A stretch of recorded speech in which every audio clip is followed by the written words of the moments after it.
Hey guys, what's up? How y'all doing? I'm here to talk to you guys about the new chapter of One Piece, which is on chapter 1147. This chapter right here was actually pretty cool. Although we are in a very tight situation, or our friends and allies are in a very tight situation, knowing that they have to make a choice or they have to rush accordingly to make things work. However, it's it all depends how the outcome can go in the next chapter. So if anything else, let's just get this started right away.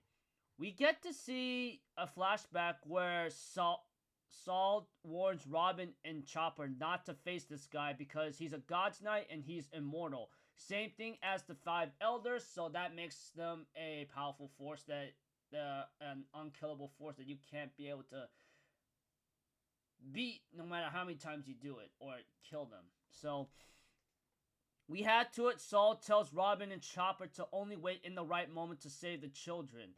We get to see the rest of the other Straw Hats, Nami, Usopp, Jinbei, and Brook tied up right now and complaining about their situation, which really sucks for them. As for Killingham, the dragon user, dream fruit devil user, he ends up talking to Summers about the situation and says, "Hey, everything okay? Do not provoke Straw Hat Luffy. Don't even think about fighting them or hurting them." We get to see that Gunko seems to have her eyes on Brook and says, "Hey, you're gonna make music for me from now on, so you belong to me. Become my slave." We get to see Brook's like, "What did you just say?" Nami's like, "Whoa, she knows Brook's music? How is that possible?" Usopp's like, "Well, she's a celestial dragon and she's a fan of Soul King's music." Even Jinbei's like, "Wow, that's really interesting." Summers tries to tell Gunko to knock it off and leave him alone. He's not trying to pick a fight with an emperor here either, and wants to finish the job and go home. We get to see Brook telling Gunko's like, "I'm sorry, I'm not gonna be your slave. My loyalty belongs to Luffy and Luffy alone.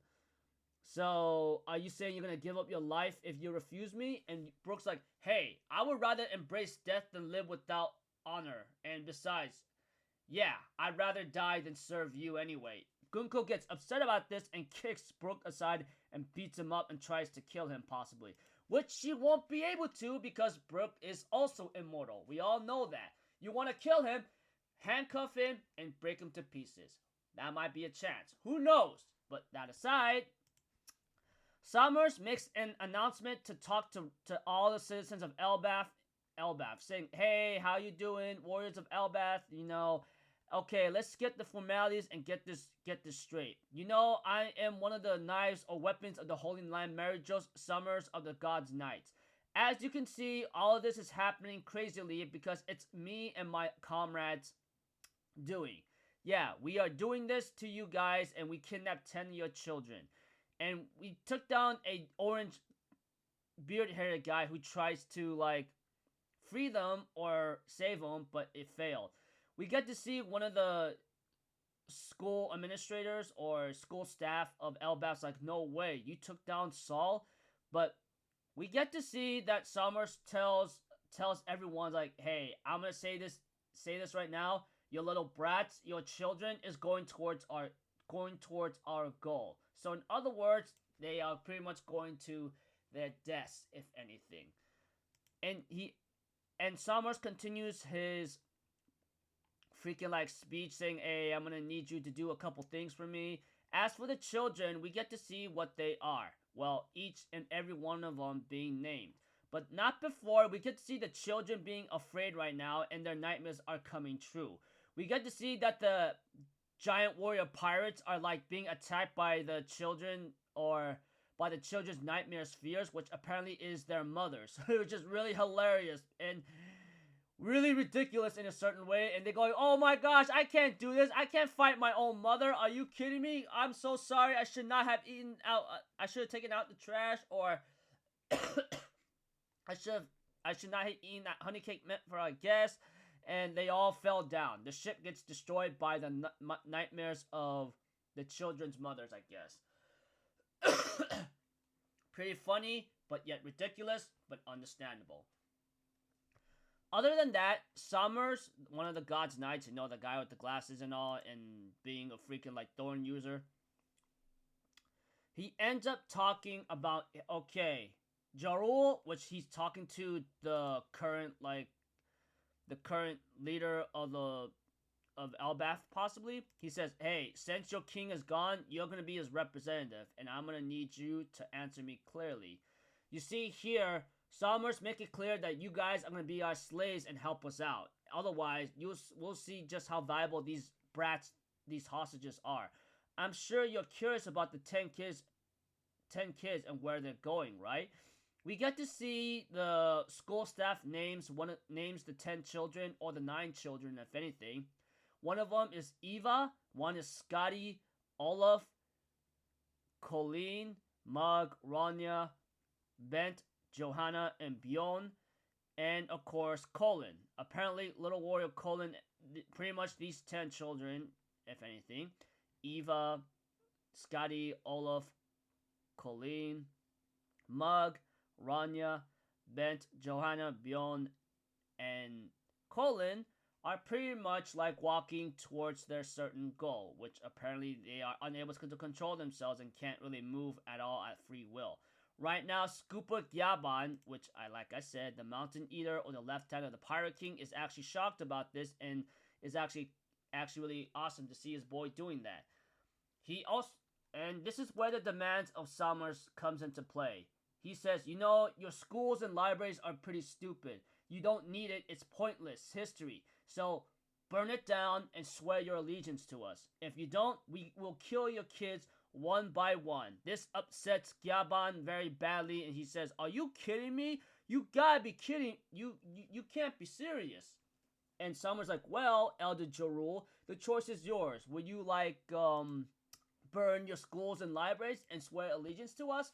Or do you want all these kids to die? So I go like, well, that is just screwed up and cruel, but that is just how the Celestial Dragons, or the God's Knights, that's also Celestial Dragons, work as. But other than that, one of the school staff says, no, you can't do that. You can't just destroy the school that belongs to Elbaf. It's a symbol of peace. Not to mention, the library not only safeguards our long history, but also the secrets of the world that the scholars of Ohara sacrificed their lives to protect. It doesn't just belong to Elbaf. And Solomon's like, oh my gosh, just shut up already. We have to. Robin gets really angry about this, and Chopper tries to warn Robin not to go out. But Yasan also goes into action, and they end up saying the same thing, said the same thing out loud, saying, I'm not going to let that happen. And Robin and Scoopa Gyaban, the left hand of the Pirate King, gets ready to go into action. So, overall, if I had to simplify it without a lot of detail and making it confusing, the God's Knights continue their rampage with their powers, of course Killingham, the Dragon Dream user of the power, is still causing chaos with his abilities. Like anyone who's afraid of something in their nightmares, it comes to life. As for Summers, he makes a freaking announcement and tells him to swear your allegiance to us by burning down the library and the school, and that's it. If you do so, we'll let these kids go. If not, well, they'll die one by one. As for Gunko, she's trying to recruit Brooke as a slave to make music for her, but Brooke's giving her the middle finger, saying, sorry, I have one person to stay loyal to. I'd rather die than serve than be disloyal. By that time, Gunko ends up beating him up and plans to kill him, which she apparently won't be able to do so anyway. So, as for Luffy and the others, where the is he doing right now? Trying to calm down, because right now we all understand what Luffy's doing right now, which is really ridiculous and stupid. Trying not to be a jerk about it, but just being honest, because at this point he's just with Loki, with Zoro and Sanji, which apparently is the strongest trio of the Straw Hat crew. Neither one of them is with the other Straw Hats. Give me a break! Forgive me for yelling and screaming. I'm just being upset about this, considering that they are trying to, I don't know, release Loki or something like that, but who knows? Because right now there's a lot going on that is a little questionable of what's to come. So yeah. Anyways, we'll have to see how this turns out next chapter, but I believe if I remember correctly or did my research correctly that next week is Golden Week, so there has to be a break happening. But if there's a chapter to be released or translated beforehand, that'd be a little shocking, but we'll have to find out. Anyways, that's about it, people. Don't know what's bound to happen next for any of our friends and allies, but they are very much in a hostage-like situation of making two choices: burn down the school and its library and swear allegiance to the God's Knights or to Celestial Dragons or the world government, I don't know, or see to every one of these kids be killed brutally to their goal.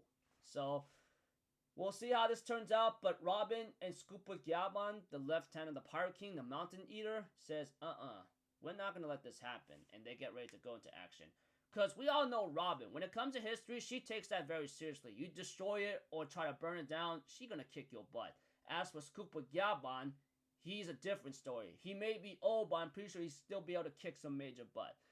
And I hope he lasts as long as he can, because him being the left-handed Pirate King has to mean something, just like Sealer's Rayleigh. But, you know, like I said, and repeating myself, long time ago on many videos before this one, he's very old. So we'll see how long he can fight, but he may not even last very long, because like I said, and I'm pretty sure we all agree, old age sucks, and it's not going to let you fight for long, because that's how life is. So until then, I'll see you guys later. I'm Alpha Zero.